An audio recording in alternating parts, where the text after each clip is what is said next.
اس کی ایک بہت بڑی وجہ مسلمانوں کی اسلام سے دوری ہے۔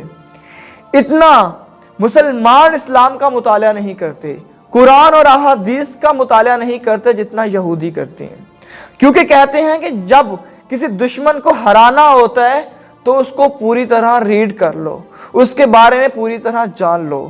تو یہودی اس چیز پر بڑی اچھی طرح غور کر رہے ہیں، وہ قرآن پر اور احادیث پر مسلمانوں سے بھی زیادہ مطالعہ کر رہے ہیں۔ وہ جان رہے ہیں کہ کس طرح مسلمانوں کے عروج آتے ہیں اور کس طرح مسلمانوں کے زوال آتے ہیں، کس طرح مسلمان اوج کمال پر پہنچے تھے اور کس طرح مسلمان زمین پر گرائے گئے۔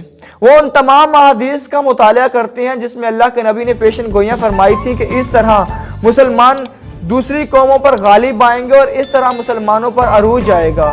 اس طرح مسلمان اگر اتفاق سے رہیں گے تو مسلمان ہمیشہ دنیا میں اونچا مقام حاصل کر کے رہیں گے، وہ ایک عزت کی زندگی سے رہیں گے۔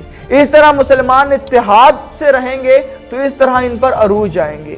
تو ایک یہی سازش یہودیوں نے چل کر وہی انہی احادیث کو پڑھ کر ہمارے ہی نصاب کو پڑھ کر ہمیں ہی تباہ کرنے کے در پہ ہیں۔ اسی نصاب کو پڑھ کے، اسی قرآن کو پڑھ کے، جس کو قرآن کو پڑھ کے مسلمانوں نے عروج حاصل کرنا تھا، اس قرآن کو پڑھ کے انہوں نے مسلمان کو زوال کی گھاٹیوں میں اتارا اور اپنے آپ کو وہ اوج کمال پر لے گئے۔